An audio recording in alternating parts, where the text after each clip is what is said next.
Hello dear student, क्या हाल चाल है आपके। आई होप बहुत अच्छे होंगे। मैं चंदन कुमार आप लोगों को वेलकम करता हूं हमारे यूट्यूब चैनल जिसका नाम है आरसीपी, और जहां हम लोग सीखते हैं राइट कॉन्सेप्ट ऑफ फिजिक्स। जो अभी जो चल रहा है चैप्टर वो कौन सा चल रहा है आपको शायद मालूम हो कि चैप्टर मालूम नहीं है। मालूम होगा चैप्टर चल रहा है एनसीईआरटी के अकॉर्डिंग चैप्टर नंबर 2 जिसका नाम है इलेक्ट्रोस्टैटिक पोटेंशियल एंड कैपेसिटेंस। उसका लेक्चर नंबर 6। आज बहुत ही इंपॉर्टेंट टॉपिक होने वाली है। प्लीज आप लेक्चर को छोड़ के मत जाइएगा। अगर आप सीरियस स्टूडेंट हैं तो लेक्चर को छोड़ के तो कदापि मत जाइएगा, क्योंकि आज हम लोग पढ़ने वाले हैं एक बहुत ही इंपॉर्टेंट सा टॉपिक जिसका नाम है इलेक्ट्रोस्टैटिक इन कंडक्टर। कंडक्टर में इलेक्ट्रोस्टैटिक कैसे होते हैं, बहुत ही ज्यादा इंपॉर्टेंट है। लास्ट ईयर कुछ नीट जेई में सवाल काफी ज्यादा पूछे जा चुके हैं, और उसमें से एक टॉपिक है जिसका नाम है क्या, इक्विपोटेंशियल सरफेस ऑफ डायपोल। ये कई बार बोर्ड में पूछे जा चुके हैं, और ये बोर्ड में ही नहीं पूछे जा चुके हैं, ये कई सारे कॉम्पिटिटिव एग्जाम्स में भी ऐसे पूछे जा चुके हैं। आपको बोर्ड में ये भी पूछ सकता है कि डायपोल के कारण इक्विपोटेंशियल सरफेस बनाइए, दो पॉजिटिव चार्ज के कारण बनाइए, दो नेगेटिव चार्ज के कारण बनाइए, सबके कारण पूछ सकता है। हम आपको बताएंगे कि कॉन्सेप्ट क्या होता है ऐसा सवालों करने के लिए।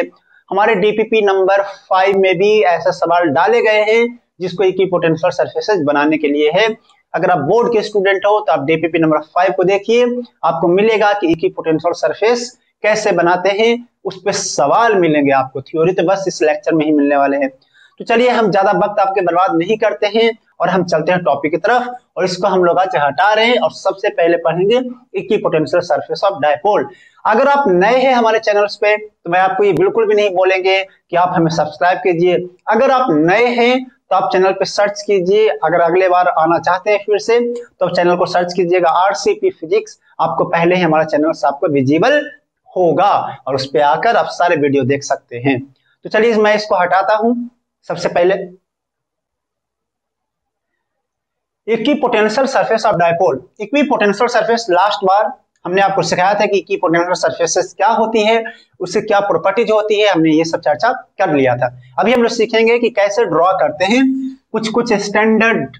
मैंने आपको बताया था कि इक्विपोटेंशियल सरफेस कई तरीके के हो सकते हैं, पहले चर्चा कर दिया था। तो आप ये बोल नहीं सकते हो कि सर आपने तो 3 ही टाइप के बताए थे, है कि नहीं। तो अभी हम आपको बताते हैं कि इक्विपोटेंशियल सरफेस कैसे डायपोल की ड्रॉ करते हैं। जैसे देखिए कि माइनस क्यू चार्ज है और ये प्लस क्यू चार्ज है कि नहीं। माइनस क्यू चार्ज है और ये प्लस क्यू चार्ज है, और हमारे पास एक इस तरीके से रखा हुआ है ऐसे सिंपल सा। क्या यही डायपोल है? बिल्कुल डायपोल है।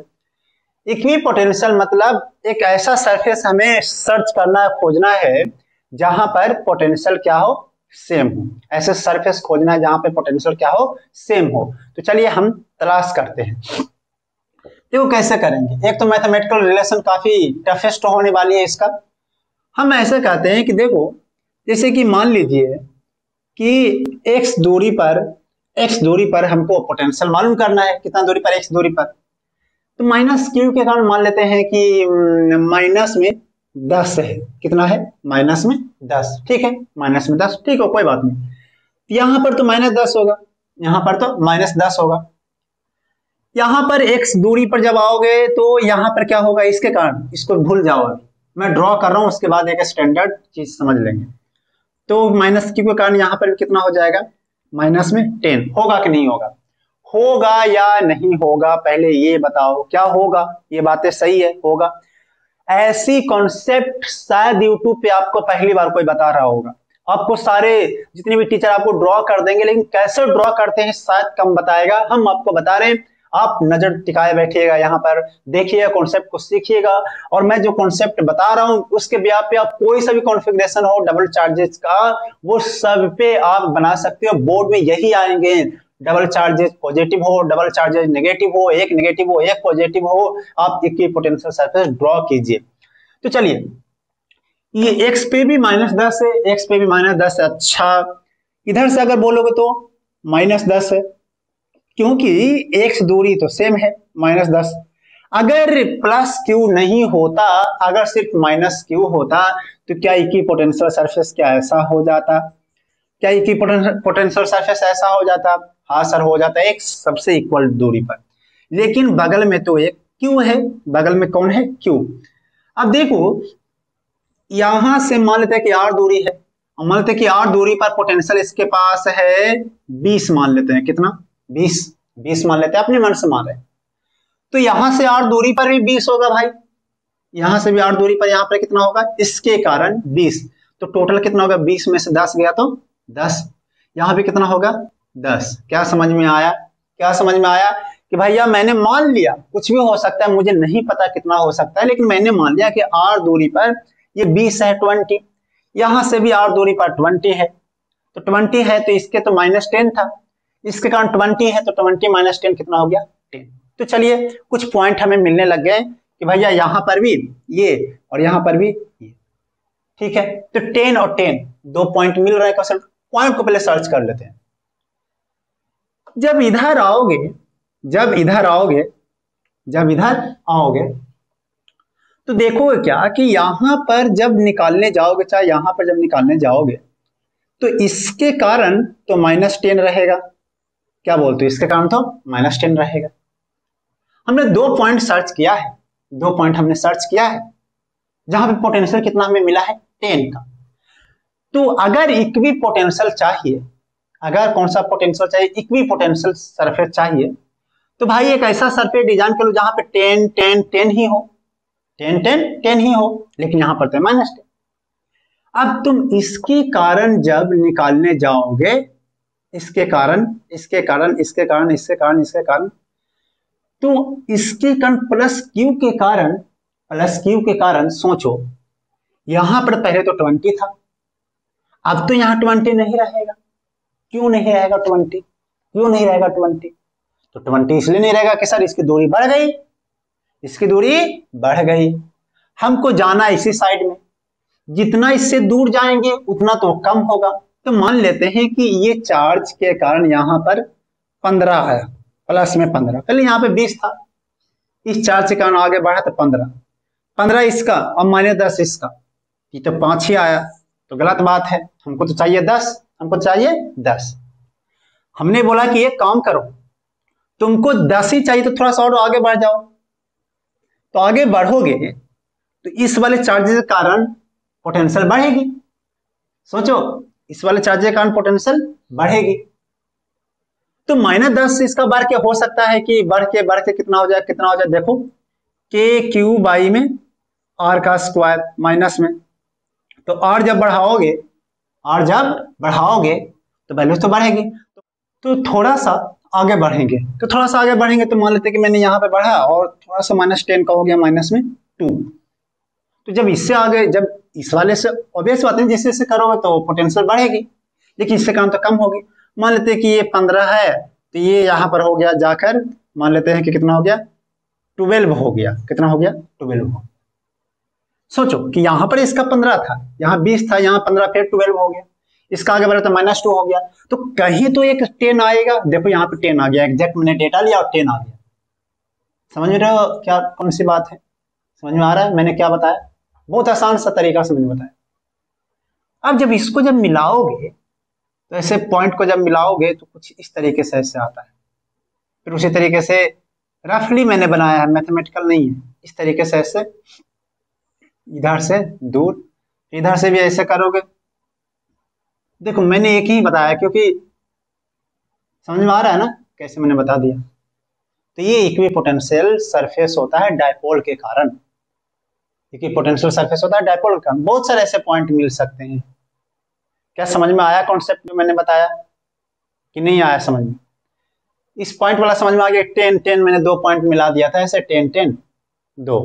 अब उधर के स्ट्रक्चर देखना था कैसा होगा, बनता तो कुछ स्फेरिकल टाइप के पॉइंट चार्जेज है तो कुछ स्फेरिकल टाइप के बनता, लेकिन स्फेरिकल वो डंबल बन जाता या फिर कुछ और बनता, लेकिन बनता स्फेरिकल।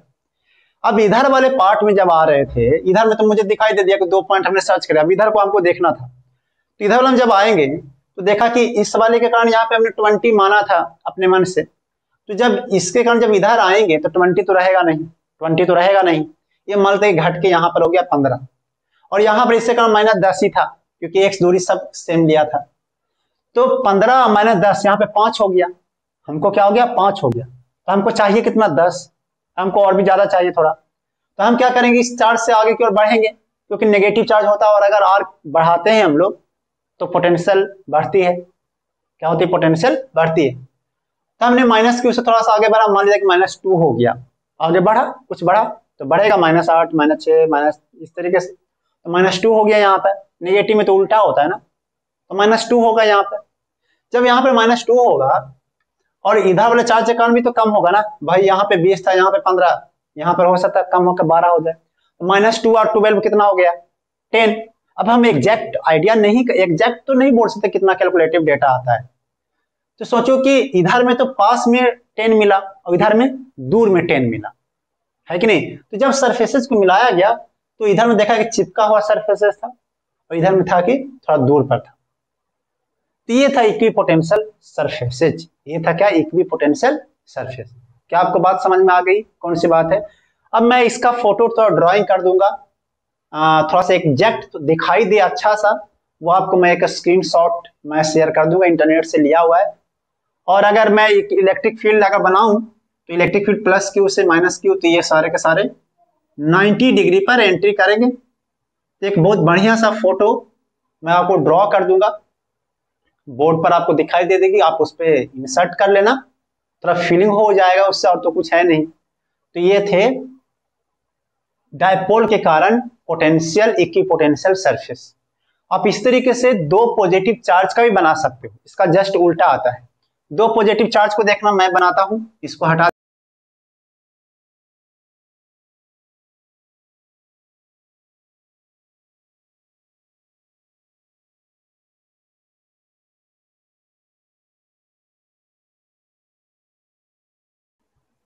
दो पॉजिटिव चार्ज को देखो, एक पॉजिटिव चार्ज एक पॉजिटिव चार्ज। अब इसको बनाओ, देखना वैसे इससे हम 2 पॉइंट कंसिडर कर लेते हैं। यहाँ पर मान लेते हैं कि एक से कारण, ये तो बहुत आसान है दो पॉजिटिव चार्ज के कारण बनाना। मान लेते हैं कि इससे कारण 10 है, इससे कारण यहाँ पर भी 10 है, यहाँ पर भी 10 है, यहाँ पर भी 10 है, कुछ इस तरीके से 10 है। अब देखना तुम यहाँ पर जब बनाओगे 10 10, मान लेते कि एक से कारण 10, इसके कारण यहाँ पर मान लेते हैं कि कितना है, मान लेते हैं कि 5 है, कितना है 5, इतना मान लेते हैं। तो नेट यहाँ पर कितना हो गया 15, और यहाँ पर भी 15, तो मतलब कुछ स्ट्रक्चर ऐसे बन सकती है। ये जो है Q, पॉजिटिव चार्ज Q है, दो इक्वल चार्जेज है ऐसा मानेंगे, तो इक्वल चार्जेज है। तो यहाँ पर इसके कारण 10, इसके कारण 5, तो टोटल कितना हो गया 15। सेम इक्वी डिस्टेंसेज है, कैसा डिस्टेंसेज, इक्वी डिस्टेंसेज, तो 10 और यहाँ पर भी ये। अब यहाँ पर बीच में, यहाँ पर तो 10 है, लेकिन यहाँ पर तो बढ़ जाएगी, तो थोड़ा सा दबा हुआ रहेगा इधर में, क्योंकि ये दूरी कम हो गया, तो कम होगा तो बढ़ जाएगा, ठीक है। क्योंकि ये दूरी देखो ना, ये दूरी और ये दूरी अलग अलग है ना भाई, तो ये दूरी थोड़ा कम है, ये दूरी क्या है, कम है, तो कम है तो ये बढ़ेगा, तो थोड़ा सा अंदर टाइप का, ये उतना कोई फैक्टर नहीं करता है काम। अब इधर में देखो, अब इधर में ये तो 10 है, ये तो 10 है, लेकिन जब इधर में ये जब जाएगा, जब ये जब जाएगा तो यहाँ 5 है, तो यहाँ तो साला 2 हो जाएगा।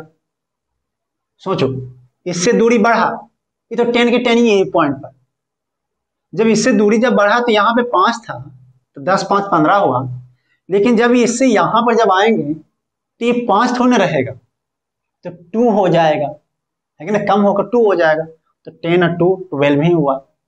तो क्या करना चाहिए हमको, और थोड़ा पास आना चाहिए, तो पास और थोड़ा पोटेंशियल बढ़ाने के लिए पास आना चाहिए, तो 10 से थोड़ा और पास आएंगे, तो हो सकता है कि ये होके कितना, जब 12 हो जाए, और ये थोड़ा और पास आएंगे, तो इससे हो सकता है कि यहाँ पर 5 था, यहाँ पर 2 था, तो यहाँ पर हो सकता है 3 हो जाए, है कि नहीं, ऐसी संभावना है ना, 3 हो जाए, तो 12 3 15 हो जाएगा। तो हमने क्या देखा कि बनेगा तो स्फेरिकल, पॉइंट चार्जेज है, स्फेरिकल बनेगा, लेकिन इधर में थोड़ा दूरी रहेगा, इधर में थोड़ा पास रहेगा। तो अगर फाइनल अगर देखें प्लस क्यू का, तो इसका जो बनता है कुछ इस तरीके से बनता है, ऐसे इक्विपोटेंशियल सरफेस, समझ रहे हो, बहुत ही आसान सा है। अब वो वक्त हो चला है वो टॉपिक की पढ़ने का जिसका बहुत ही ज्यादा वेटेज है अपने एग्जाम्स में, सारे एग्जाम्स आप जो भी एग्जाम्स दे रहे हो सब के सब एग्जाम्स में उसका इंपॉर्टेंट बहुत ही ज्यादा है। वो टॉपिक का नाम है इलेक्ट्रोस्टैटिक इन कंडक्टर, बहुत ही इंपॉर्टेंट टॉपिक है, आपको एनसीईआरटी में वो टॉपिक मिल जाते हैं, और एनसीईआरटी में बहुत अच्छा सा थ्योरी दे के रखा है, आप उसको पढ़ना। बहुत ही मस्त थ्योरेटिकल चीजें हैं उसमें, बहुत ही प्यारे टॉपिक बना के रखा है एनसीईआरटी ने। आप उसको पढ़िए, एनालिसिस कीजिए। एनसीईआरटी के कॉन्सेप्ट पे, उसके थ्योरेटिकल पे पढ़ना, बहुत ज्यादा एनालिसिस करना बहुत ज्यादा इंपॉर्टेंट हो जाता है। क्योंकि हमने जो देखा है लास्ट 3-4 सालों से, जो सवाल जो फ्रेमिंग होते हैं वो 40 से 50% एनसीईआरटी की थ्योरी से फ्रेम करते हैं, जेईई मेंस में, नीट में, दोनों में। क्योंकि एनटीए जब से एग्जाम्स कंडक्ट कराती है, जब से एनसीईआरटी का वैल्यू बढ़ा दी है उसने, तो मैं आपको यही रिकमेंड करता हूं कि आप जो है एनसीईआरटी की थ्योरी को एक एक लाइन पढ़ डालो।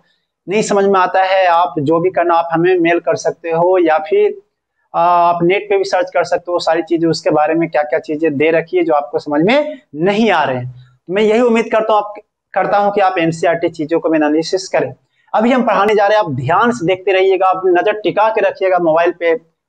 भाई साहब, कहाँ मोबाइल पे नजर टिकाना है, कहीं और नहीं। नजर टिका के रखिएगा मोबाइल पे, हम आपको बहुत ही इंपॉर्टेंट टॉपिक चर्चा करने वाले हैं, ठीक है। इसके डीपीपी भी जबरदस्त रहते हैं, मेरा डीपीपी ऐसे भी जबरदस्त है सारे टॉपिक का। ऐसे ये जो टॉपिक है जिसका मैं चर्चा करने वाला हूँ वो और भी ज्यादा अपने आप में इंपॉर्टेंट है। तो बहुत ही ज्यादा उसको मेहनत से, उसको अच्छे से, ईमानदारी से उस टॉपिक को कर लेना, तभी एग्जाम्स में जाना भाई साहब। नीट और जेईई वाले को बोर्ड में भी आते हैं, बट बोर्ड में इतना वेटेज नहीं है जितना ज्यादा नीट में और जेईई में आते हैं, ठीक है। तो स्टार्ट करते हैं वो टॉपिक। तो लिखते हैं इलेक्ट्रोस्टैटिक इन कंडक्टर। कंडक्टर में इलेक्ट्रोस्टैटिक का मतलब क्या हुआ, जैसे इसमें हम लोग वो चीज भी जानेंगे कि जैसे कि क्या होता था कि ना, कंडक्टर के बारे में समझिए क्यों इंपॉर्टेंट है। पहले ना नोकिया के मोबाइल आते थे, अभी आते हैं नोकिया के मोबाइल। तो मोबाइल में क्या होता था कि पहले जो वर्कर जो होते थे, जो काम करते थे, वो हाई वोल्टेज लाइन पे काम करते थे। तो उसमें होता क्या था कि जैसे कि मोबाइल ऐसे पॉकेट में रखा हुआ है, अब वो जैसे हाई वोल्टेज में जाते थे ना, तो उनकी मोबाइल डेड कर जाती थी। क्या कर जाती थी? डेड कर जाती थी, अचानक से डेड कर जाती थी। तो डेड कर जाती थी तो लोग पता लगाते थे कि साला डेड क्यों कर गया। मैकेनिक्स के पास जाता था, मैकेनिक सीधा किया तो किया, नहीं जिंदा किया तो जिंदा किया, नहीं तो वो डेड के डेड ही रह जाते थे। तो लोगों को ये पता नहीं चलता था कि ऐसा क्यों होता है।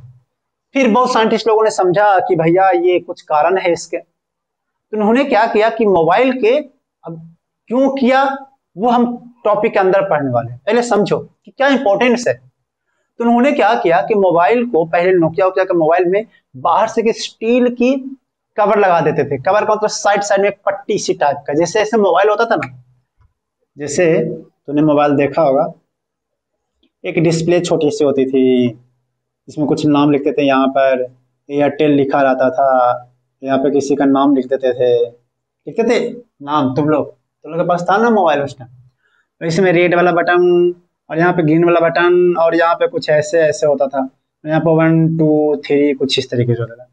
तो इसके जो साइड में ऐसे मोबाइल के, मैं ऐसे बना देता हूँ कि मोबाइल कुछ इस टाइप से रहता था। अब इसके ना पट्टी बना देते थे कुछ ऐसे। अब देखे ना पुराने मोबाइलों में, चाहे आजकल के मोबाइलों में भी देखना, वो कहीं ना कहीं स्टील की एक कवर बना देते हैं ऐसे करके, इस तरीके से ऐसे। तो पहले के मोबाइल में ज्यादा विजिबल होता था, मेरे पास मोबाइल नहीं है सामने में तो मैं दिखा देता, तो वो विजिबल होता था, वो दिखाई देता था। तो लोगों ने जब इस चीजों को लगाया तो लोगों ने समझा कि यार इसको लगाने से जो हमारा मोबाइल डेड हो जा रहा था वो डेड नहीं होता था। हाँ, बहुत मतलब जबरदस्त चीजें थी, जिसको इलेक्ट्रोस्टैटिक शील्डिंग के नाम से भी जाना जाता था। हम लोग पढ़ेंगे क्यों लगाते हैं ना, पढ़ेंगे कि बारिश हो रही है, बारिश में हम और मतलब तुम और कोई और बारिश में हो, और बारिश खड़क रही है, बिजली खड़कने की डर लगती है ना, तो बिजली खड़कने वाली है तो डर गए बिल्कुल। तो बोलते ना अगर कार से गए हो, ऑब्वियस बात है बारिश का मजा लेने जाओगे तो कार से ही जाओगे, है कि नहीं। तो जब कार से जाएंगे तो बाहर जब हो तो डर से कार में अंदर बैठ जाते हैं। क्यों बैठ जाते हैं किसी को साथ पता भी नहीं हो, लेकिन बैठ जाते हैं। कार के अंदर में बैठना चाहिए, क्यों बैठना चाहिए, उसका आंसर हम लोग जानेंगे। ये ऐसे सवाल भी सीबीएसई में आता था कि जब बिजली खड़कती है तो पेड़ के नीचे बैठना चाहिए या फिर कार में बैठना चाहिए, है ना। अगर कार हो और पेड़ हो तो किसके नीचे बैठना चाहिए, पेड़ के नीचे या कार के नीचे। तुम्हारा आंसर तो यही होगा कि कार के नीचे। लेकिन क्यों कार के नीचे बैठना चाहिए, इट्स इलेक्ट्रोस्टैटिक कंडक्टर, ये वो इलेक्ट्रोस्टैटिक इन कंडक्टर की कहानियां हैं। तो बहुत ही इंटरेस्टिंग कहानियां है। और कैपेसिटर जो फैन में जो चलते हैं, कैपेसिटर कंडेंसर होता है, उसके अंदर में भी कुछ ना कुछ ऐसी इसकी कहानियां जरूरत पड़ती है। इसको हम कहानियों को पढ़ेंगे और उसी को अप्लाई करेंगे अपकमिंग चैप्टर जिसका कैपेसिटर, जिसका नाम है अपकमिंग टॉपिक, इसमें हम लोग कवर करने वाले हैं कैपेसिटर को भी। तो सोचो कितना इंपॉर्टेंट है ये। डेट्स भाई ये जो है टॉपिक बार बार अपने नीट जेईई में पूछे जाते हैं, ये बहुत ज्यादा इंपॉर्टेंट है। और इस पे कई तरीके के थ्योरेटिकल सवाल भी बना बना कर आपको बोर्ड में भी पूछे जा सकते हैं। ठीक है, तो हम आगे बढ़ते हैं। क्या है, पहले तो जानेंगे कि भैया कंडक्टर होता क्या है। तो जैसे आप लोगों ने 10th में पढ़ा हो, कंडक्टर वह मटेरियल है जिसमें इलेक्ट्रिसिटी आराम से पास कर जाए। लेकिन ठीक है, पढ़ा आपने, बहुत अच्छी बात है। हम लोग कंडक्टर पढ़ेंगे कि कंडक्टर में, कंडक्टर के पहले कुछ बातें जान लेंगे कि भैया देखो कंडक्टर जो होता है इसमें क्या होता है कि फ्री,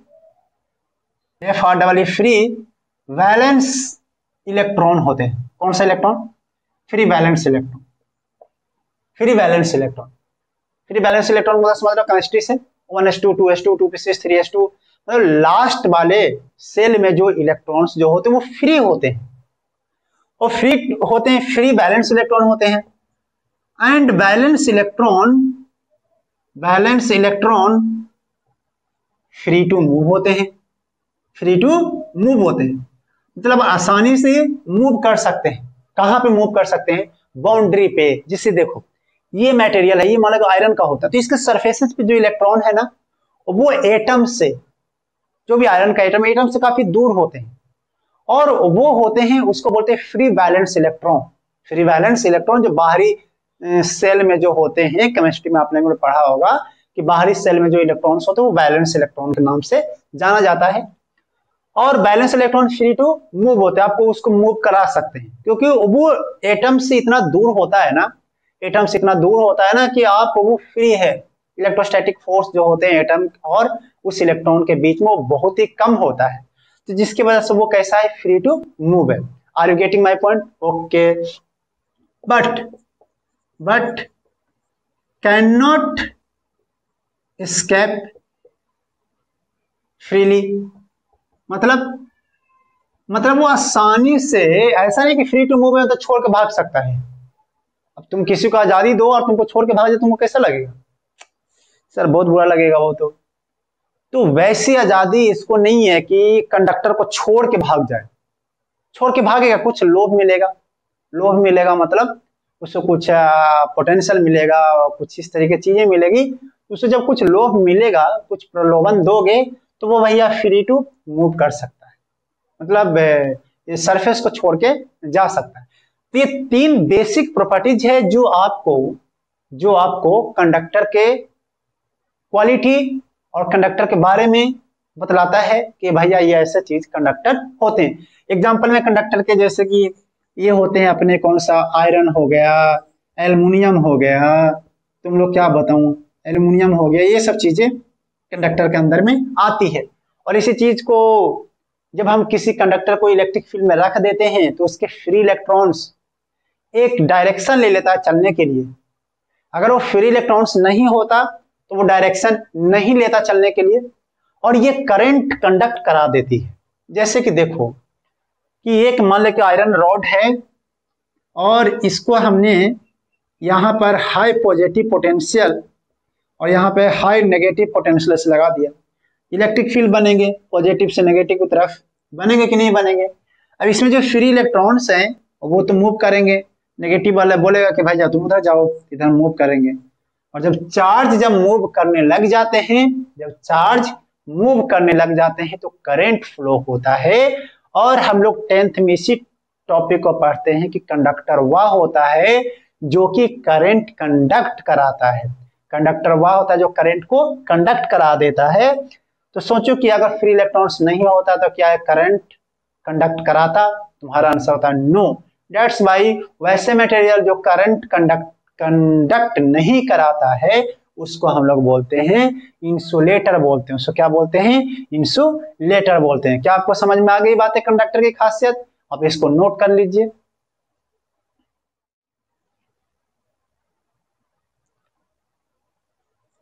कुछ कुछ प्रॉपर्टीज है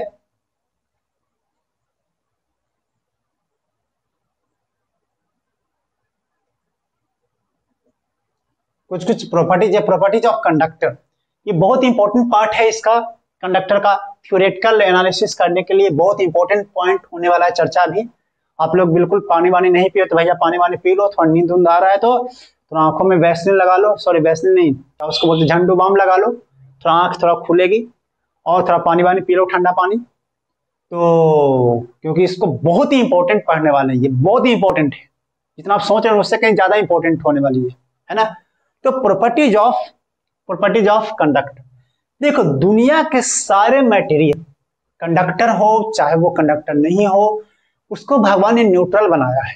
ये क्या कर रहे हो सर, उसको भगवान ने क्या बनाया, न्यूट्रल बनाया है। जितने उसमें पॉजिटिव चार्ज होते हैं उतने उसमें नेगेटिव चार्ज होते हैं। क्या ये बात समझ में आती तुम लोगों को? अगर एक कंडक्टर है और मैं इसके बोलूं कंडक्टर तो है, ठीक है, आयरन के कंडक्टर है, आयरन है, अब इसमें इलेक्ट्रिक फील्ड क्या होगा, इलेक्ट्रिक फील्ड अंदर में क्या होगा, ये पहले पूछता हूँ, ऐसे टाइम पास सवाल है। अंदर में जैसे ये आयरन का रॉड है, इसको मैं ऐसे पूछो कि अंदर में इलेक्ट्रिक फील्ड कितना होगा, तुम्हारा जवाब होना चाहिए कितना, 0। तुम्हारा जवाब क्या होना चाहिए, 0। क्यों 0? क्योंकि electric field always produce from A charge, but इसमें तो चार्ज है ही नहीं, इसमें तो चार्ज है ही नहीं। तुम तो लोग सर इसमें तो इलेक्ट्रॉन है, इसमें तो प्रोटॉन है, हाँ है, लेकिन जितने इलेक्ट्रॉन है उतने ही प्रोटॉन है, तो नेट क्या हो जाएगा, 0। इस पे नेट चार्ज है ही नहीं, और जब तक नेट चार्ज नहीं आएगा जब तक इलेक्ट्रिक फील्ड नहीं आ सकती। ये बात दिमाग में रख लो कि जब तक नेट चार्ज नहीं आएगा जब तक इसमें इलेक्ट्रिक फील्ड नहीं आ सकता है। तो हम लोग ऐसा कह सकते हैं कि inside the conductor electric field must be 0, electric field must be 0। अब हमें ये चर्चा करना पड़ेगा कि सर क्या सारे केसेस में ऐसे पॉसिबल है? तो ये केस तो पॉसिबल है कि इलेक्ट्रिक फील्ड कोई बाहर से नहीं है, और सिर्फ ऐसे में एक स्फीयर ले लूं और उसमें पूछ रहा हूं कि इलेक्ट्रिक फील्ड अंदर में कितना है, तुम लोग को बोलना पड़ रहा है कि 0 है कि नहीं, बात 0 है। चलो मैं दूसरे केस की तरफ चर्चा करता हूं।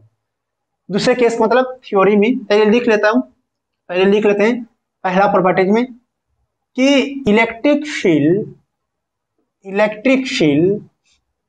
Inside the conductor is 0, electric field inside the conductor is 0। जैसे पहला केस तो बता दिया कि नेट चार्ज क्या होता है, 0, डेट्स वाई 0 हो जाता है। अब तुम्हारे पास एक सवाल है कि सर अगर मैं बाहर के इलेक्ट्रिक फील्ड अप्लाई करूं कुछ इस तरीके से, बाहर के इलेक्ट्रिक फील्ड अप्लाई करूं, समझते जाना बात को, बाहर के इलेक्ट्रिक फील्ड अप्लाई करूं, क्या इसमें बहुत सारे, जैसे ऐसे पहले तो मैं ऐसे बता देता हूं कि तुमने बाहर एक कंडक्टर में ऐसे रख दिया, ठीक है, रख दो, कोई फर्क नहीं पड़ता, रख दिया। जब रखा तो होगा क्या कि ये तो एक्सटर्नल है, ई एक्सटर्नल, ठीक है, ई एक्सटर्नल, क्या इसमें फ्री इलेक्ट्रॉन्स है, वो किधर जाएगा फ्री इलेक्ट्रॉन्स? तो सर फ्री इलेक्ट्रॉन्स तो जाएगा सर इलेक्ट्रिक फील्ड के अपोजिट में, फ्री इलेक्ट्रॉन्स किधर जाएगा, इलेक्ट्रिक फील्ड के अपोजिट में, ठीक है, जाएगा। क्यों जाएगा? क्योंकि देखो ये इलेक्ट्रॉन पे एक फोर्स लगेगा, किधर लगेगा, इधर की तरफ में, Q इंटू में E इंटू में E, और वो यहां पर एक्युमुलेट हो जाएगा। तो अगर नेगेटिव चार्ज इलेक्ट्रॉन इधर आए तो जितना इलेक्ट्रॉन इधर आएगा उतना ही पॉजिटिव चार्ज उधर जाएगा, जितना इलेक्ट्रॉन इधर आएगा उतना ही पॉजिटिव चार्ज उधर जाएगा, एक पॉजिटिव चार्ज इधर चला जाएगा। क्या ये बात समझ में आ गया? ठीक है। कितने इलेक्ट्रॉन है उस कंडक्टर के अंदर में? बहुत सारा, एक इलेक्ट्रॉन और आ जाएगा इधर क्योंकि उस पर फोर्स लगेगा, इस पे भी एक आ जाएगा पॉजिटिव चार्ज। क्या ये बात समझ में आ रहा है? पक्का आ रहा है? हाँ सर मजा आ रहा है। अब क्यों आया फिर ये इलेक्ट्रॉन, क्यों आया? क्योंकि सर बाहर वाला जो इलेक्ट्रिक फील्ड था उस चार्ज पे क्या लगा दिया, फोर्स लगा दिया। तो फोर्स लगाने से वो चार्जेस जो थी, जो जिधर इधर जा रही थी, वो एक साइड आने लग गया।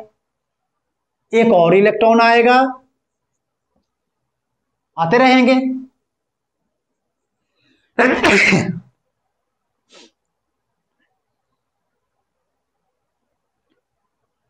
एक और इलेक्ट्रॉन आएंगे, लेकिन ऐसा कब तक होगा, जब तक उस पर क्या फोर्स लगते रहेंगे, जब तक ऐसा होता रहेगा।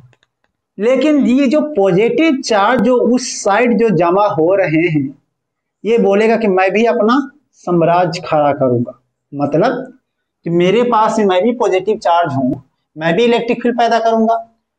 तो होगा क्या कि एक समय आएगा कि ये वाले इलेक्ट्रॉन पे लगेगा फोर्स इधर की तरफ में, एक्सटर्नल के वजह से फोर्स एक्सटर्नल लगेगा कि नहीं लगेगा, जो कोई इलेक्ट्रॉन फिर आना चाहता है। लेकिन ये वाला जो इलेक्ट्रिक फील्ड है वो किधर जन्म देगा अपने इलेक्ट्रिक फील्ड को, इधर की डायरेक्शन में।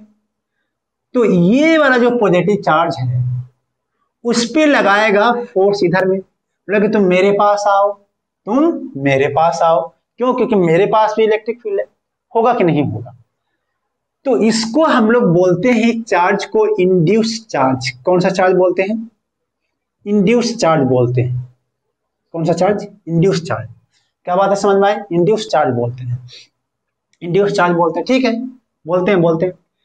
अब जो ये जो इलेक्ट्रॉन जो था उस पे से एफ एक्सटर्नल तो लगेगा ही लगेगा, और इधर में एक और लगेगा इंड्यूस चार्ज, इंड्यूस फोर्स लगेगा। और वो कौन लगाएगा? जो बाहर वाले जो इलेक्ट्रिक फील्ड था ना, जो चार्जेज को एक साइड में भेजा था ना, वो लोग बोलेगा कि मैं भी चार्ज जमा हो चुका हूं और मैं भी इलेक्ट्रिक फील्ड ऐसे लगाऊंगा। और अगर ये दोनों, एक समय आएगा कि इक्विलिब्रियम पे, एट इक्विलिब्रियम पे एफ एक्सटर्नल जो है वो किसके बराबर हो जाएगा? इंड्यूस फोर्स के बराबर हो जाएगा। जब ऐसे बराबर हो जाएगा तो एक भी इलेक्ट्रॉन ना राइट जाएगा ना ही लेफ्ट जाएगा, नेट फोर्स जीरो हो जाएगा। नेट फोर्स जीरो हो जाएगा। नेट फोर्स जीरो का मतलब कि एक्सटर्नल इलेक्ट्रिक फील्ड जो है, एक्सटर्नल इलेक्ट्रिक फील्ड जो है वो इक्वल हो गया किसके? इंड्यूस के बराबर। किसके इक्वल हो गया? इंड्यूस के बराबर। और यहां पर नेट इलेक्ट्रिक फील्ड क्या बन गया? जीरो। नेट इलेक्ट्रिक फील्ड क्या बन गया? जीरो। तो इसका मतलब कंडक्टर जो अब जो दिखाई देगी इसके अंदर में इलेक्ट्रिक फील्ड क्या दिखाई देगी? जीरो। इलेक्ट्रिक फील्ड क्या दिखाई देगी? जीरो। क्या ये बातें समझ में आया? क्या ये बातें समझ में आया कि मैं क्या कह रहा हूं कि इलेक्ट्रिक फील्ड क्या हो जाएगा? जीरो हो जाएगा। बहुत ही आसान तरीका है समझने का कि एक्सटर्नल इलेक्ट्रिक फील्ड चार्जेज को फोर्स लगाएंगे अपनी डायरेक्शन में। अगर पॉजिटिव हुआ तो अपनी डायरेक्शन में, और अगर नेगेटिव चार्ज हुआ तो उसके अपोजिट डायरेक्शन में। कंडक्टर है, कंडक्टर के अंदर फ्री इलेक्ट्रॉन्स होते हैं, फ्री इलेक्ट्रॉन्स को अपनी डायरेक्शन में एक्युमुलेट करा देगा। हम जानते हैं कि जितना नेगेटिव चार्ज आएगा इधर उतना ही पॉजिटिव चार्ज उधर एक्युमुलेट होगा। अब जब होगा पॉजिटिव चार्ज एक्युमुलेट तो उसके पास भी इलेक्ट्रिक फील्ड प्रोड्यूस करने की आजादी है, वो भी इलेक्ट्रिक फील्ड प्रोड्यूस करेगा। वो जो इलेक्ट्रिक फील्ड प्रोड्यूस करेगा उसको बोलते हैं इंड्यूस इलेक्ट्रिक फील्ड। और वो जब तक प्रोड्यूस करते रहेगा जब तक कि बाहर का और वो इंड्यूस वाला इक्वल ना हो जाए। जैसे इक्वल होगा तो उस पर फोर्स, नेट फोर्स जो अपकमिंग इलेक्ट्रॉन्स है उस पर नेट फोर्स बन जाएगा जीरो। जैसे नेट फोर्स जीरो का मतलब हो गया कि एक दूसरे को क्या कर गए? कैंसिल आउट कर गए। कैंसिल आउट किया तो भाई इलेक्ट्रिक फील्ड क्या हो गया? जीरो। तो यानी कि ये बात प्रूफ हो गया कि electric field inside the conductor क्या बनता है? जीरो। समझ में आ गया कि इलेक्ट्रिक फील्ड जीरो होता है। कंडक्टर चाहे रखा हुआ है इलेक्ट्रिक फील्ड में या फिर नहीं, दोनों केसेज में electric field inside the conductor क्या हो जाता है? जीरो। समझ में आ गया? तो नोट कर लो।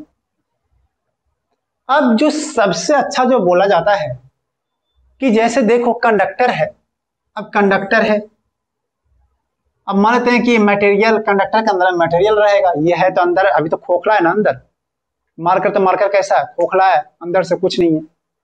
मान कि अंदर में पूरा मटेरियल भरा हुआ सॉलिड है, फ्री इलेक्ट्रॉन्स होंगे। फ्री इलेक्ट्रॉन्स हो गए। अगर बाहर से आपने एक्सटर्नल इलेक्ट्रिक फील्ड लगाया, तो एक्सटर्नल इलेक्ट्रिक फील्ड अगर लगाओगे तो वो इलेक्ट्रिक फील्ड जो फ्री इलेक्ट्रॉन्स को धक्का देगा और एक साइड में जमा कराएगा।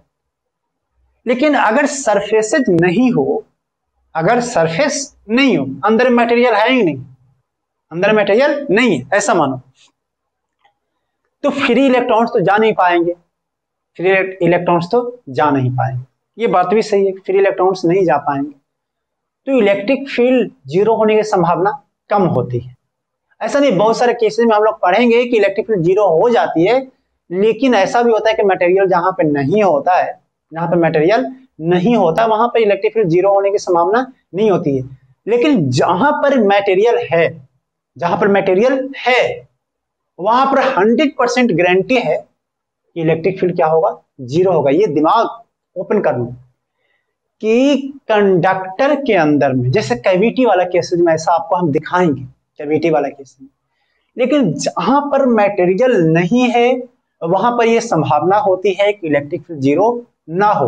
लेकिन जहां पर मटेरियल है वहां पे एक गारंटी है कि इलेक्ट्रिक फील्ड क्या हो जाएगी, जीरो। तो हम वो बात को नोट कर लेंगे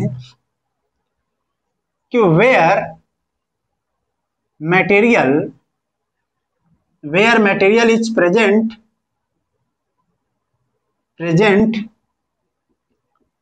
then electric field must be zero. ये 100% गारंटी, 100% सत्य है, सत्य वचन है कि कंडक्टर के अंदर में इलेक्ट्रिक फील्ड जीरो होता है। ये बात सही है, लेकिन 100% कब सही होगा, जहां पर मटेरियल प्रेजेंट हो। जहां पर क्या प्रेजेंट हो, मटेरियल प्रेजेंट हो, वहां पर 100% गारंटी है, 100% गारंटी है कि इलेक्ट्रिक फील्ड क्या हो जाएगा, जीरो हो जाए। क्या आपको बात समझ में आ गई? चलो अब ये बात समझ में आ गई, दूसरी बात तरफ चलते हैं, दूसरी प्रॉपर्टीज की तरफ। आपको थोड़ा याद हो कि जहां पे इलेक्ट्रिक फील्ड जीरो है मतलब कि पोटेंशियल क्या होगा, कांस्टेंट जीरो या फिर कुछ और, कांस्टेंट जीरो या फिर कुछ और, सोचो कांस्टेंट जीरो या फिर कुछ और कांस्टेंट। तो इसका मतलब कि inside the conductor, inside the conductor जहां पे मटेरियल प्रेजेंट हो, पहले समझ लो, इनसाइड द कंडक्टर मतलब जहां पे मटेरियल प्रेजेंट हो, inside the conductor potential is constant, constant. समझ में आया? क्यों? क्योंकि इलेक्ट्रिक फील्ड तो जीरो तो ना भी बताया, इलेक्ट्रिक फील्ड तो जीरो तो ना भी बताया, और तुम ये भी जानता है कि electric field is equal to में डीवी माइनस में डीवी अपॉन में डी आर होता है। बताओ ये जीरो का मतलब क्या हुआ, बी क्या हो जाना, किसका डिफरेंशिएशन जीरो होता है, किसका डिफरेंशिएशन जीरो होता है, कांस्टेंट का। तो ये बात एक सत्य वचन है यार, ये भी सत्य वचन है कि inside the conductor potential difference या फिर पोटेंशियल हमेशा क्या होता है, कांस्टेंट होता है। क्या होता है, कांस्टेंट। मतलब अगर एक कंडक्टर है, अगर एक कंडक्टर है और इस पे कुछ चार्जेज मैं दे दूं, इस पे कुछ मैं चार्जेज दे दूं, ठीक है दे दिया, बाद में हम बताएंगे कैसे कैसे, ऐसे नहीं चार्जेज दे दिया नहीं समझो, ऐसे दे दो, ऐसे समझो कि ये नोट कर लिया क्या, नोट कर लिया क्या, नोट कर लो। Inside the conductor potential is constant, दूसरी प्रॉपर्टी है, इसको हटाता हूं।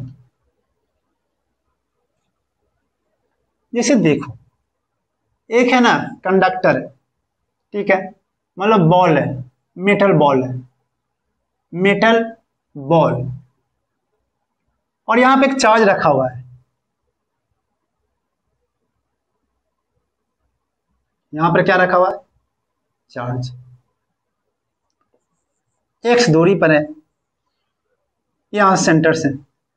मैं तुमसे पूछूं कि यहां पर पोटेंशियल कितना होगा, यहां पर पोटेंशियल कितना होगा, पी पॉइंट पर, क्यू पॉइंट पर, आर पॉइंट पर, चाहे सेंटर पर। तो मैं सोचूं कि यार ये तो मटेरियल है, तो अगर किसी एक पॉइंट का पोटेंशियल मालूम हो जाए तो क्या सारे पर सेम होंगे, inside the conductor, inside the conductor भैया। क्या सारे पॉइंट पे पोटेंशियल कांस्टेंट हो जाएगा, सेम होगा? क्यों सेम होगा? क्योंकि इलेक्ट्रिक फील्ड अंदर में क्या है, जीरो है। तो इलेक्ट्रिक फील्ड अगर जीरो होता है तो भाई पोटेंशियल से क्या लेना देना, भैया इलेक्ट्रिक फील्ड जीरो होता है, पोटेंशियल कांस्टेंट होगा, पोटेंशियल कांस्टेंट होगा। तो यहां पर मैं अगर पोटेंशियल निकालने जाऊं तो सेंटर पर निकाल लेते हैं। सेंटर पे पोटेंशियल कितना हो जाएगा, के क्यू बाई में एक्स। तो यानी कि यही पोटेंशियल सेंटर पर, यही पोटेंशियल आर पर, यही पोटेंशियल पी पर, यही पोटेंशियल क्यू पे, सब पे कितना हो जाएगा, के क्यू बाई में एक्स। क्या बात समझ में आया, के क्यू बाई में एक्स, के क्यू बाई में एक्स। ये बहुत आसान सा टॉपिक है कि कंडक्टर के अंदर में पोटेंशियल कांस्टेंट होता है कि नहीं, सारे पॉइंट पर। लेकिन ऐसा नहीं, बाहर नहीं। जैसे अभी इस वाले पॉइंट पर का क्या कहना है, सरफेस पे, इस पे भी कांस्टेंट, जस्ट इनसाइड तो कांस्टेंट ही रहेगा, जस्ट इनसाइड कांस्टेंट रहेगा के क्यू बाई में एक्स। ठीक है, हटा दो। कई सवाल ऐसे आते रहते हैं कि जैसे देखो कि मैं बोलूं कि जो इलेक्ट्रिक फील्ड जो है ये जो ऐसे गया था इस तरीके से, तो अंदर तो इलेक्ट्रिक फील्ड क्या है, जीरो। तो हम लोग कोई लाइन ड्रॉ नहीं करेंगे। क्यों नहीं ड्रॉ करेंगे लाइन अंदर में, कंडक्टर के अंदर में? क्योंकि इलेक्ट्रिक फील्ड जीरो है। तो इलेक्ट्रिक फील्ड जीरो का मतलब ये हुआ कि कोई लाइन वहां से नहीं है कि नहीं है? लाइन तो कैंसिल आउट कर दिए, बाहर वाला और इंड्यूस वाला दोनों एक दूसरे को क्या कर दिए, कैंसिल आउट, मतलब लाइन ड्रॉ नहीं करते। फिर हम लोग डायरेक्ट क्या ले लेंगे, बाहर ले लेंगे। तो जब बाहर जब लेंगे तो मन में एक सवाल आया कि हो सकता है कि ये इलेक्ट्रिक फील्ड ऐसे ना जाके, इस तरीके से ना जाके, हो सकता है कि ऐसे निकल गया हो, ऐसे करके। किसने देखा है कि नहीं? हो सकता है ऐसे ना निकल के थोड़ा सा इस तरीके से निकल गया हो। कौन सा तरीका निकला है? तो बोला कैसे समझोगे यार कि इलेक्ट्रिक, अच्छा एंट्री करते टाइम हो सकता है कि ये इस तरीके से एंट्री किया हो, है कि नहीं, घूम के एंट्री किया हो। कुछ कह नहीं सकते, कुछ कह नहीं सकते, समझते हैं। एक पैटर्न है, कहा जाता है पैटर्न को थर्ड प्रॉपर्टी में कि इलेक्ट्रिक फील्ड लाइंस एग्जिट और entry at the surface of conductor is only perpendicular. मतलब जितने भी इलेक्ट्रिक फील्ड लाइंस है वो कंडक्टर पे एंट्री या एग्जिट परपेंडिकुलर ही करते हैं। जितने भी इलेक्ट्रिक फील्ड लाइंस है वो सरफेस के कैसे एंट्री एग्जिट करते हैं, परपेंडिकुलर। क्यों? तुमको तो मैं बोलूंगा, तुम्हारा काम है कि क्यों सर ऐसा क्यों। तुम ऐसा करो कि तुम मान लो कि परपेंडिकुलर नहीं करता है। ये क्या करता है, परपेंडिकुलर नहीं करता है। तो मान लो कि ये एंट्री जो किया ना वो इस तरीके से किया, देखो कैसे, ऐसे किया, इस तरीके से किया, है ना। तो छोड़ो, एग्जिट ऐसे किया, ऐसे। तो इलेक्ट्रिक फील्ड के दो कंपोनेंट होंगे, एक ऐसे और एक ऐसे। अगर तुम मानते हो कि अगर परपेंडिकुलर नहीं किया तो इसके दो कंपोनेंट होंगे इलेक्ट्रिक फील्ड के, एक हॉरिजॉन्टल एक वर्टिकल। वर्टिकल वाला क्या करेगा, चार्जेस को घुमाएगा, फोर्स लगाएगा, घूमेगा चार्ज। ये तो एक पॉइंट की कहानी है। दूसरे पॉइंट का भी कुछ इस तरीके से ऐसे निकला तो इसके भी दो कंपोनेंट बनेंगे। एक तो साला चार्जेस को, यहां भी चार्जेस को क्या करेगा, घुमाएगा। यहां पर भी अगर तुम मान लोगे तो क्या वैसे घुमाएगा। तो जब इलेक्ट्रॉन को जब घुमाएगा, प्रोटॉन को घुमाएगा, पॉजिटिव चार्जेस को, तो सोचो कि साले गोल गोल सारे इलेक्ट्रॉन घूमने लग जाएंगे। इलेक्ट्रॉन या प्रोटॉन, भाई इलेक्ट्रॉन होता तो ऊपर की तरफ घूमता, तो सारे चार्जेस कंडक्टर के अंदर घूमने लगता, राउंड राउंड, और करंट लगता। जब हम किसी कंडक्टर को हम इलेक्ट्रिक फील्ड में रखते हैं तो अगर वो किसी एंगल पे जाती, तुम मान रहे हो कि वो जाता कोई एंगल पे, तो उस एंगल पे कोई कंपोनेंट बनता है इलेक्ट्रिक फील्ड की, और जो कंपोनेंट जो बनता है इलेक्ट्रिक फील्ड की वो क्या करता है, उसको घुमाता चार्जेज को। तो चार्जेज जब घूमेंगे, तो 10th में हम लोगों ने पढ़ा था कि चार्जेज, मोशन ऑफ चार्जेज या फिर flow of charges known as current. तो करंट आता तो हम लोग तबाही मच जाती, तो छूते करंट लग जाता। जबकि ऐसा होता नहीं है, ऐसा होता नहीं। इसका मतलब ये जरूर है कि इलेक्ट्रिक फील्ड लाइंस का कोई भी कंपोनेंट सरफेस के अलोंग या फिर सरफेस के कोई भी डायरेक्शंस में कंपोनेंट नहीं बन रहे। जब कंपोनेंट किसी वेक्टर का नहीं बनता है, इसका मतलब उस सरफेस के परपेंडिकुलर ही है, सरफेस के परपेंडिकुलर ही है। क्यों? जो देखो, जैसे मान लेते हैं अब ये सरफेस है, अब ये मान लेते इलेक्ट्रिक फील्ड ऐसे जा रही है, क्या इसका कंपोनेंट बनेगा सरफेस का लॉन्ग में? बनेगा क्या? नहीं। तो इसका मतलब 100% ये क्या है? 90 डिग्री। 100% क्या है? 90 डिग्री। ये सब बातें एनसीईआरटी में भी लिखी हुई, आप पढ़ना एनसीईआरटी को, मैं रिकमेंड कर देता हूँ पढ़ना एनसीईआरटी को, ये सब बातें लिखा हुआ है, हम लोग पहले से भी जानते हैं, एनसीईआरटी में भी काफी अच्छे से लिखा है। तो आपको प्रूफ मैंने कर दिया ना कि भैया जे की सरफेस पर इलेक्ट्रिक फील्ड लाइंस एग्जिट या फिर एंट्री, दोनों को दोनों कैसे करते हैं? परपेंडिकुलर करते हैं। तो हम लिख लेते हैं, लिख लेंगे इलेक्ट्रिक फील्ड लाइंस एग्जिट और एंट्री, एग्जिट और एंट्री, गलत है ना एंट्री का स्पेलिंग? क्या करूं यार, आता नहीं है तुम लोग को जैसा। इलेक्ट्रिक फील्ड लाइंस एग्जिट और एंट्री ओनली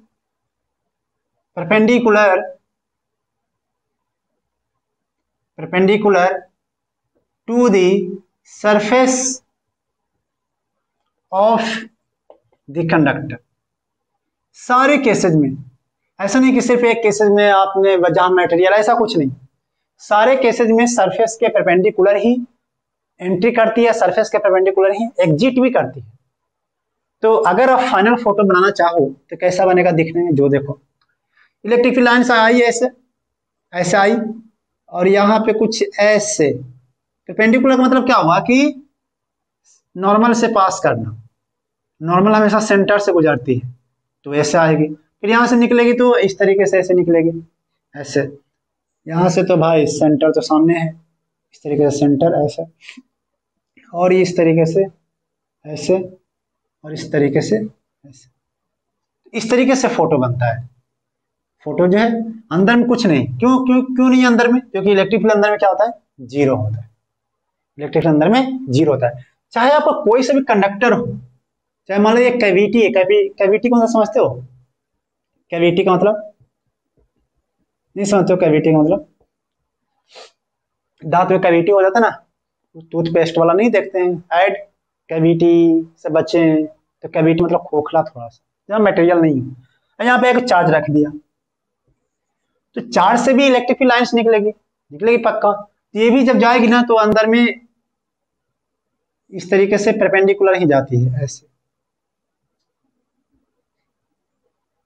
परपेंडिकुलर, तो परपेंडिकुलर ही एंट्री करेगी, चाहे वो अंदर हो चाहे बाहर। क्या क्लियर हुआ बात? अब जब पढ़ा तो आपको एक बात याद आ गया। क्या याद आ गया? कि अरे यार चला, इलेक्ट्रिक फील्ड लाइंस किसी सरफेस के परपेंडिकुलर में होती है तो वो सरफेस क्या कहलाता है? क्या कहलाता है बताओ? अगर कोई इलेक्ट्रिक फील्ड लाइंस किसी सरफेस के परपेंडिकुलर हो जाता है, अगर कोई लाइन किसी सरफेस के परपेंडिकुलर हो जाता है तो उसको हम लोग क्या बोलते हैं बताओ? उसको हम लोग क्या बोलते हैं? उसको बोलते हैं इक्विपोटेंशियल सरफेस। उसको क्या बोलते हैं? Equipotential surface. क्योंकि अगर इलेक्ट्रिक फील्ड लाइंस परपेंडिकुलर हुआ सरफेस के, अगर इलेक्ट्रिक फील्ड लाइंस परपेंडिकुलर हुआ सरफेस के, तो ऑब्वियस सी बात है कि ये सरफेस कैसा बिहेव करेगा? Equipotential surface. कैसा बिहेव करेगा? Equipotential surface. और ऐसे भी इलेक्ट्रिक पोटेंशियल क्या है हर जगह पे? कांस्टेंट। पोटेंशियल क्या है हर जगह पे? कांस्टेंट। के क्यू बाई में आर अभी निकला था ना, तो हर जगह पे पोटेंशियल कांस्टेंट है, तो ऐसे ही बोल सकते थे कि इक्विपोटेंशियल सरफेसेज है। क्या है? Equipotential surfaces. तो हम उस बात को नोट कर लेंगे, इस बात को नोट कर लेंगे अगले पॉइंट में, पॉइंट नंबर 4 में। पॉइंट नंबर 4 में surface of conductor, surface of conductor behave as equipotential surface. हमने ये सब बातें को जो पढ़ा तो उसमें ध्यान आया कि सरफेस जो है, कंडक्टर की सरफेस बिहेव कैसा करता है, इक्विपोटेंशियल सरफेस। इसका मतलब कि अगर एक कंडक्टर है और वो इलेक्ट्रिक फील्ड में रखा हो चाहे नहीं रखा हो, और उस पर चार्ज एक क्यू अगर लेकर गए यहां से यहां, तो वर्क डन क्या हो जाएगा, वर्क डन क्या हो जाएगा, जीरो हो जाएगा। वर्क डन क्या हो जाएगा, जीरो। क्यों वर्क डन जीरो होगा, क्या समझ में आया? क्योंकि इसका सरफेस कैसे बिहेव कर रहे हैं, इक्विपोटेंशियल। इसका सरफेस कैसा बिहेव कर रहे हैं, इक्विपोटेंशियल। सिंपल सी लॉजिक है। क्या हटा दूं? तो ये सब सारे पॉइंट मैं आपको बता रहा हूं प्रॉपर्टीज ऑफ कंडक्टर के। चलिए और भी करते हैं। नेक्स्ट पॉइंट में, if Q charge is given to the conductor, if q charge is given to the conductor, then rearrange on the surface of conductor। बोला गया कि अगर कोई कंडक्टर है, जैसे एक मेटल बॉल है, क्या है, मेटल बॉल, और आपने इसको चार्ज दे दिया क्यू, तो बोलता है क्यू जो है वो अंदर नहीं जाएगा, क्यू जो है वो अंदर नहीं जाएगा। तो क्यू कहां चल जाएगा, तो क्यू कहां चल जाएगा? बोला कि क्यू जो है वो सरफेस पे ही इस तरीके से रीअरेंज हो जाएंगे, इस सरफेस पे रीअरेंज हो जाएंगे। मतलब कि एक भी चार्ज अंदर नहीं रह सकता है, एक भी चार्ज अंदर नहीं रह सकता है। ऐसा क्यों? क्योंकि सोचो कि अगर एक भी चार्ज अंदर रह गया, मतलब कि क्यू अंदर रह गया, मतलब 4-5 क्यू रह गया अंदर, जब क्यू जब रहेगा तो इलेक्ट्रिक फील्ड, सॉरी, जब क्यू अंदर मान लो कैसा रह गया अंदर, ठीक है, अंदर रह गया, तुम ऐसा मान लिया कि चलो अंदर रह गया, ठीक है, रह गया तो रह गया। तुम अभी पढ़ा कि इलेक्ट्रिक फील्ड अंदर क्या होता है, जीरो। तो 2-3 तरीका से इसको समझने का तरीका है, इलेक्ट्रिक फील्ड क्या होता है, जीरो। अब तुम गॉस लॉ लगाओगे अंदर में, तो इस पे गॉसियन सरफेस पे इलेक्ट्रिक फील्ड क्या हो गया, जीरो हो गया। सोचिए इलेक्ट्रिक फील्ड जीरो हो गया, इनटू में ds, यहाँ पे इनक्लोज चार्ज अपन में एप्सिलॉन नॉट, इनक्लोज चार्ज भी क्या हो गया, इनक्लोज चार्ज क्या हो जाएगा, यहाँ से जीरो हुआ, epsilon not zero, Q enclose क्या हो गया, जीरो। तो मतलब अंदर में चार्ज हो ही नहीं सकता है, और अगर अंदर में चार्ज होगा तो इलेक्ट्रिक फील्ड भी जनरेट करेगा, अगर अंदर में चार्ज हुआ तो इलेक्ट्रिक फील्ड भी जनरेट करेगा। इलेक्ट्रिक फील्ड अगर जनरेट हुआ तो क्या करेगा, एक दूसरे को रिपल्सन कर देगा, फिर से सरफेस पे आ जाएगा। तो कई तरीके इसको सोचने के, किस तरीके से सोच सकते हो कि भाई गॉस लॉ लगाकर देखो, अंदर में तो इलेक्ट्रिक फील्ड जीरो होता है, तो अंदर में इलेक्ट्रिक फील्ड जीरो होता है, तो इलेक्ट्रिक फील्ड हो गया जीरो, तो सब कुछ कट उठ के इनक्लोज चार्ज भी क्या हो गया, जीरो। तो अंदर में चार्ज रह नहीं सकता। और अगर अंदर में चार्ज अगर रह गया तो इलेक्ट्रिक फील्ड जनरेट करेगा, और अपने आप वो चार्जेज, दूसरे चार्ज क्या हो जाएंगे, बाहर आ जाएंगे। तो कोई चार्ज अंदर रहता नहीं है, ऐसा प्रैक्टिकली ये सब पाया गया है, ठीक है। नहीं तो अगर चार्ज रह गया अंदर तो ये सब काम नहीं करेंगे। गॉस लॉ साला सोचे पड़ जाएगा, माथा पटकेगा कि क्या करूं यार, मैंने कहाँ बना के दे दिया ये गॉस लॉ। समझ रहे हो बात को? तो अंदर में कोई चार्ज रह नहीं सकता है। यानी कि if Q charge is given to the conductor then it rearrange on surface of conductor, ठीक है। और हम लोग नेक्स्ट प्रॉपर्टीज की तरफ बढ़ते हैं। लिखा है चार्ज डिस्ट्रीब्यूशन और चार्ज डेंसिटी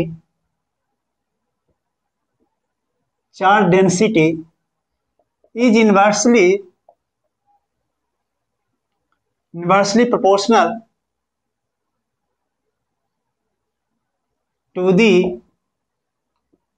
radius। क्या लिखा है जो देखो, बोला गया कि जैसे ना आपने ना एक कुछ इस तरीके का कुछ कंडक्टर है, ऐसे तुमने चार्ज क्यों दिया, क्यों चार्ज कहाँ आएगा, बोलोगे सर ये तो सब जगह पे आएगा।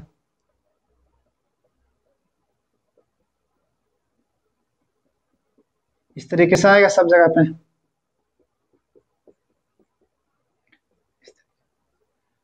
लेकिन बोला कि चार्ज डिस्ट्रीब्यूशन में charge density is inversely proportional to the radius. बोला कि सबसे ज्यादा चार्ज डेंसिटी आएगा तो इक्वल आएगा। मतलब अगर ऐसा होता बिल्कुल मस्त स्फेरिकल होता तो चार्ज देते तब तो ये इक्वल आता, मतलब हर जगह पे सेम चार्ज डेंसिटी होता, हर जगह पे सेम चार्ज डेंसिटी होता। लेकिन अगर इस तरीके का चीजें आ जाती है तो जहां पर रेडियस, देखो यहां पर रेडियस कम होती है, जहां पर रेडियस कम होती है वहां पर चार्ज डेंसिटी ज्यादा होता है। यानी कि चार्ज डेंसिटी जो है, चार्ज डेंसिटी जो है वो inversely proportional to local radius. Local radius मतलब हो गया कि आप कंडक्टर में किसी एक पॉइंट पर देख रहे हो, पूरे कंडक्टर को नहीं देख रहे। Local rate charge density is inversely proportional to local radius. अब इसका जो प्रूफ है वो अभी हम आपको नहीं दे रहे हैं, लेकिन आपको जब हम क्वेश्चंस जब करवाएंगे ना तो उसमें आपको ऑटोमेटिक आपको दिखा देंगे। अभी बहुत सी चीजें हैं जो इसका प्रूफ में जरूरत पड़ती है, वो जरूरतें जो है अभी हम लोगों ने पढ़ा नहीं है, तो वो आपको समय के साथ मैं आपको बता दूंगा कैसे इसको यूज किया जाता है ना। तो ये थे आपके इंपॉर्टेंट पॉइंट किसके बारे में, कंडक्टर के प्रॉपर्टीज के बारे में। हमने आपको 5-6-10 पॉइंट 6-7 पॉइंट बताए होंगे, वो सब अपने आप में इंपॉर्टेंट है। अब वक्त हुआ है कुछ न्यूमेरिकल कैलकुलेशंस की। हमें जानने की जरूरत है कि आपको एग्जाम्स में कंडक्टर तो कई तरह के कंडक्टर हो सकते हैं, क्या नॉन कंडक्टर भी हमें जानने हैं, तो वो सब हम चर्चा करेंगे लेकिन इसको हटाने के बाद। तो एक छोटा सा डेरिवेशन जो बोर्ड के लिए इंपॉर्टेंट है और इसके रिजल्ट जो है नीट जेईई के लिए इंपॉर्टेंट है, उसको हम देख लेते हैं। तो हम डेरिवेशंस करने वाले हैं एक छोटा सा, तो लिखेंगे कौन सा डेरिवेशंस है electric field just outside the conductor, electric field just outside the conductor. क्या होता है electric field just outside the conductor, हम लोग वो देखने वाले हैं। तो देखो एक कंडक्टर हमने बना लिया अपने मन से इस तरीके का, इसके चार्जेज हैं, ठीक है कोई बात नहीं है, तो है सब पे अलग अलग चार्ज डेंसिटी होगा सारे पॉइंट पर, क्योंकि कंडक्टर यूनिफॉर्म नहीं है तो ऑब्वियस बात है कि हर जगह पे अलग अलग चार्ज डिस्ट्रीब्यूशन होगा। हमें जस्ट आउटसाइड का मतलब जस्ट पास में, जस्ट ऊपर थोड़ा सा ऊपर हमको निकालना है इलेक्ट्रिक फील्ड। मान लेते हैं कि जिस पॉइंट पे निकालना है वहां पे चार्ज डेंसिटी जो था वो सिग्मा कूलम पर मीटर का स्क्वायर था, कूलम पर मीटर का स्क्वायर चार्ज डेंसिटी था, ठीक है तो है। अब हम लोग जब ड्राइव करने जाएंगे तो गॉस लॉ का हेल्प लेंगे। तो एट एक पी पॉइंट बोल देता हूं, एट पी पॉइंट ऐसे करता हूं, we have to find electric field at P point पर इलेक्ट्रिक फील्ड निकालने हैं, तो निकालता हूं। चलिए गॉस लॉ में गॉसन सरफेस बना देते हैं, तो मैं गॉसन सरफेस बना रहा हूं, देख लो कुछ इस तरीके से। छोटा सा एरिया ले लेता हूं ए, इधर भी एरिया ए, इधर भी एरिया ए। अगर एक सिलेंडर का बनाओ तो सब जगह तो एरिया ए ही होगा ना, बीच में ये सरफेस बीच में बन गया, कंडक्टर का जो सरफेस है वो बीच में आ गया तो उसका भी एरिया ए होगा। तो मैं लिख रहा हूं make a cylindrical Gaussian surface.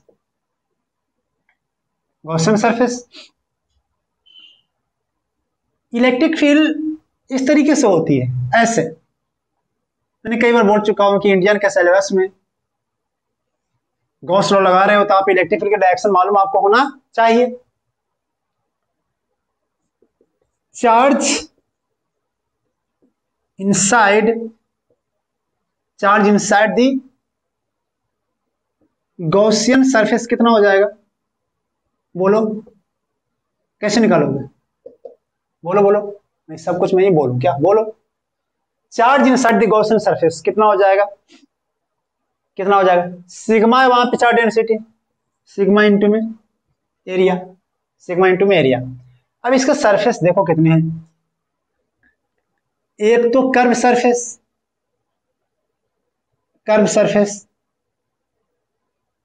और दो है फ्लैट सरफेस, दो है फ्लैट सरफेस। एक तो बाहर फ्लैट सरफेस, एक तो अंदर है फ्लैट सरफेस, दो है फ्लैट सरफेस और एक है कर्व सरफेस। जो सरफेस का क्यों जरूरत पड़ा है, क्योंकि गॉस लॉ जब हम लगाएंगे ई इंटू में डी एस लिखेंगे तो D S is the Gaussian surface. तो आप इसको नोट कर लीजिए ताकि मैं हटा के मैं डिराइव करूं। कर लिया नोट, स्क्रीन को पॉज करके नोट कर लो। चलो नोट हो गया, हटा दूं। Apply Gauss law,